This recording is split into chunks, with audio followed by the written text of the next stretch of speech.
In the early 1950s, war ravaged the Korean peninsula. However, the fighting ceased on July 27, 1953. Both sides of the conflict pulled back from the front and created a buffer zone 4 kilometers or 2.5 miles wide. That buffer zone still exists today. Learn more about the Korean Demilitarized Zone, its past and present, on this episode of Everything Everywhere Daily.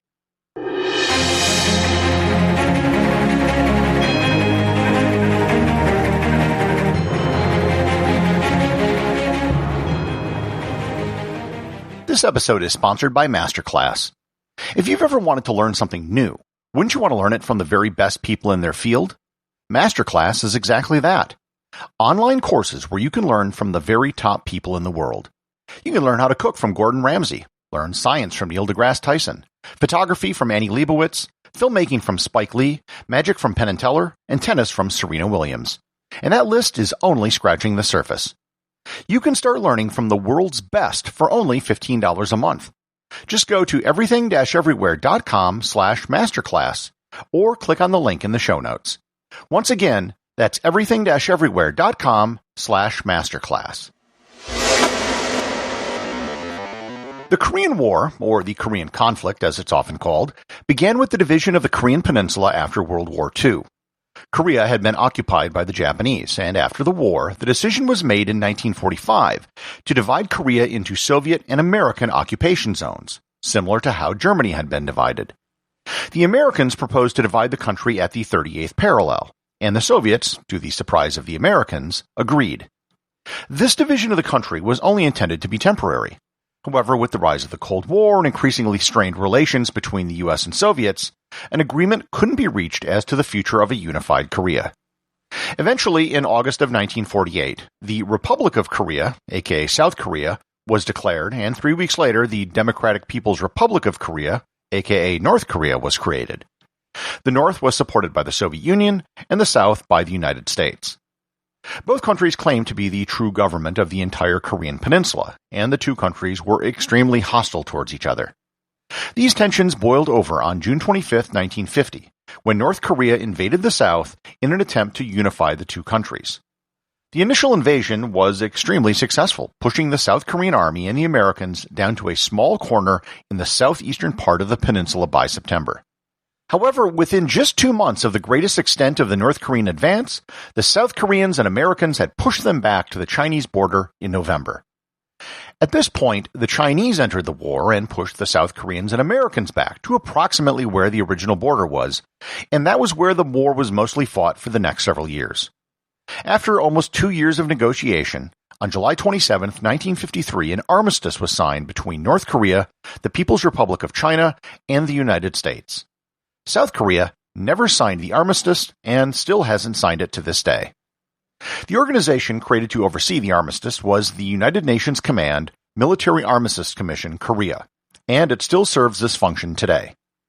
The armistice, like the original division of the peninsula, was only intended to be temporary, but it has now been in effect almost 70 years. In addition to a cessation of hostility, the armistice also created 2 geographical entities. The first was the Military Demarcation Line, or the MDL. This is the de facto border between North and South Korea. The MDL is simply the front where the two sides were fighting at the time of the armistice. The MDL is defined by a series of 1,292 metal signs which were posted along its 248-kilometer or 154-mile length. Each sign is identical, with the words Military Demarcation Line written in Korean and Chinese on the north-facing side, and in Korean and English on the south-facing side. The signs have not been changed or repaired in almost 70 years and are now rusting and dilapidated. The second geographic feature which was created by the armistice is the Demilitarized Zone, or DMZ. The armistice stipulated that each side pull their troops back 2 kilometers so that there was a 4-kilometer buffer between them. The Americans originally wanted a 20-mile buffer zone, but eventually settled for 4 kilometers. One of the oversights in the armistice agreement is that it never dealt with the border at sea. This is especially problematic with the western side of the peninsula, which has many islands. There were 5 islands that were specified in the armistice which were under the control of South Korea, some of which are very close to the North Korean mainland. While the islands are South Korean, the line in the water separating the two countries is undefined, and has been a source of conflict over the years. The armistice stipulates that each side may have a populated village within the DMZ. The village of Daesong-dong is located in South Korea and has a population of just under 200 people. The people who live there get special perks, including an exemption from the military service and tax breaks. On the north side of the DMZ, located just 1 mile away from Daesong-dong, is the North Korean village of Kijong-dong. It is known in the north as the Peace Village, and it's home to one of the world's biggest flagpoles. And it's also home to loudspeakers that blast propaganda 20 hours a day. It isn't believed that there's any actual permanent residence in Kijong-dong. It's only inhabited by soldiers and supporting personnel.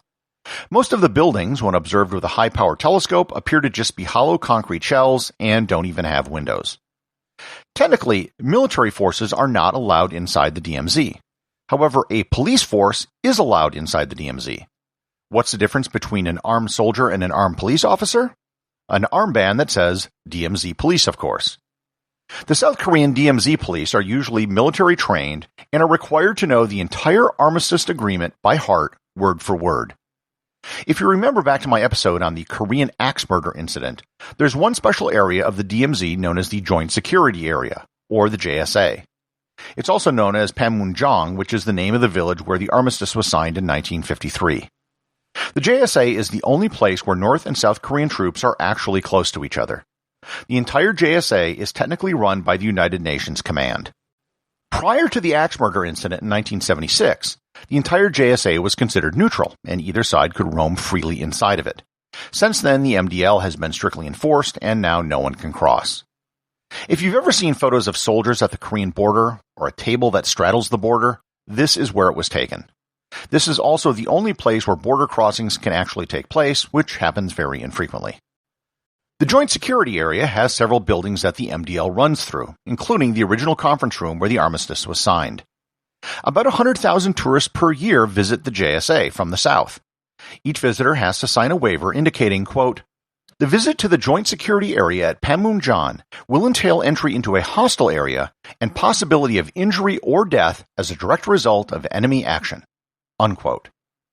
I've spoken of the terms of the armistice several times, but I don't want to give the impression that it's something that both sides have scrupulously observed. It's been violated hundreds of times by both sides. One of the terms of the agreement is that no new weapons may be brought into the Korean peninsula, and that obviously has been repeatedly broken. There's also been at least 4 attempts by North Korea to tunnel under the DMZ. When initially caught, the North Koreans said that they were mining for coal, even though the tunnels went through solid granite. They went so far as to paint the walls of some of the tunnels black so it looked like coal. The southern part of the DMZ also has another line called the Civilian Control Line, or CCL.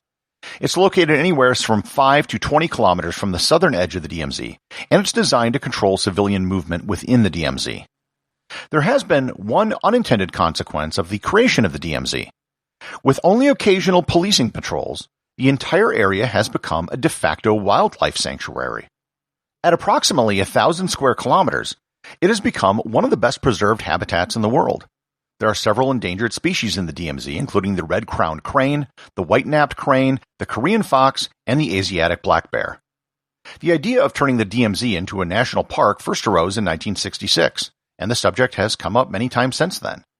Billionaire Ted Turner has offered to fund whatever was necessary to turn the area into a peace park, and there has been a movement to turn it into a UNESCO World Heritage Site as well. Despite 70 years of sporadic conflict along the DMZ, there have been some recent steps taken to de-escalate tensions. In 2018, talks were held where both sides agreed to dismantle 10 guard posts along the DMZ, along with their associated equipment and weapons. There's also been a no-fly zone established along the DMZ for drones, fixed-wing aircraft, helicopters, and even balloons. Likewise, there's also been an effort to clean up landmines in the area. The demilitarized zone has been in place for so long that regardless of what happens in the future on the Korean peninsula, at least some vestige of it will probably remain. Either as a historical attraction or a national park, the temporary creation of 1953 might just have become a permanent feature on the Korean peninsula. The associate producers of Everything Everywhere Daily are Peter Bennett and Thor Thomsen. If you'd like to support the show, please join the list of patrons over at patreon.com. And also remember, if you leave a review or send me a question, you too can have it read on the show.